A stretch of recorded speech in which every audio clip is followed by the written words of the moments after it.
അധ്യായം 4.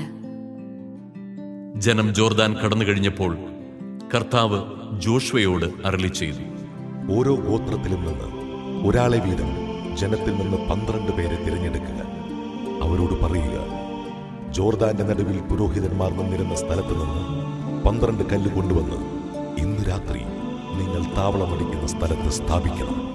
ഗോത്രത്തിന് 1 വീതം ഇസ്രായേൽ ജനത്തിൽ നിന്ന് തിരഞ്ഞെടുത്ത 12 പേരെ ജോഷുവ വിളിച്ചു. അവൻ അവരോട് പറഞ്ഞു, നിങ്ങളുടെ ദൈവമായ കർത്താവിന്റെ പേടകത്തിന് മുൻപേ ജോർദാന്റെ മധ്യത്തിലേക്ക് പോകുവിൻ. അവിടെ നിന്ന് ഇസ്രായേൽ ഗോത്രങ്ങളുടെ എണ്ണമനുസരിച്ച് ഓരോരുത്തരും ഓരോ കല്ല് ചുമലിലെടുക്കണം. ഇത് നിങ്ങൾക്ക് ഒരു സ്മാരകമായിരിക്കും.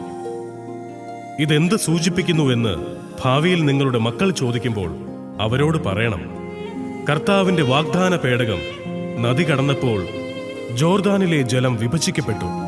ഈ കല്ലുകൾ എക്കാലവും ഇസ്രായേൽ ജനത്തെ ഇക്കാര്യം അനുസ്മരിപ്പിക്കും. ജോഷുവ ആജ്ഞാപിച്ചതുപോലെ ജനം ചെയ്തു. കർത്താവ് ജോഷുവയോട് പറഞ്ഞതുപോലെ ഇസ്രായേൽ ഗോത്രങ്ങളുടെ എണ്ണമനുസരിച്ച് അവർ ജോർദാനിൽ നിന്ന് 12 കല്ലെടുത്തു. അത് കൊണ്ടുപോയി തങ്ങൾ താമസിച്ചിരുന്ന സ്ഥലത്തു വെച്ചു. ജോർദാന്റെ നടുവിൽ വാഗ്ദാന പേടകം വഹിക്കുന്ന പുരോഹിതന്മാർ നിന്നിരുന്നിടത്തും ജോഷുവ 12 കല്ല് സ്ഥാപിച്ചു. അവ ഇന്നും അവിടെയുണ്ട്. മോശ ജോഷുവയോട് പറഞ്ഞിരുന്നതുപോലെ ചെയ്യാൻ ജനത്തോട് കൽപ്പിക്കണമെന്ന് കർത്താവ് ജോഷുവയോട് അരുളിച്ചെയ്തു. എല്ലാം ചെയ്തു തീരുവോളം പേടകം വഹിച്ചിരുന്ന പുരോഹിതന്മാർ ജോർദാന് നടുവിൽ നിന്നു. ജനം അതിവേഗം മറുകര കടന്നു. ജനം കടന്നു കഴിഞ്ഞപ്പോൾ കർത്താവിന്റെ പേടകം വഹിച്ചുകൊണ്ട് പുരോഹിതന്മാരും നദി കടന്ന് അവർക്ക് മുമ്പേ നടന്നു. മോശ കൽപ്പിച്ചിരുന്നതുപോലെ റൂബൻ ഗാദ് ഗോത്രങ്ങളും മനാസയുടെ അർദ്ധഗോത്രവും യുദ്ധസന്നദ്ധരായി ഇസ്രായേല്യർക്ക് മുൻപേ നടന്നു. ഏകദേശം 40,000 യോദ്ധാക്കൾ കർത്താവിന്റെ മുൻപിൽ ജെറീക്കോ സമതലങ്ങളിലേക്ക് നീങ്ങി. അന്ന് കർത്താവ് ഇസ്രായേൽ ജനത്തിന്റെ മുൻപാകെ ജോഷുവയെ മഹത്വപ്പെടുത്തി. അവർ മോശയെപ്പോലെ അവനെയും ബഹുമാനിച്ചു.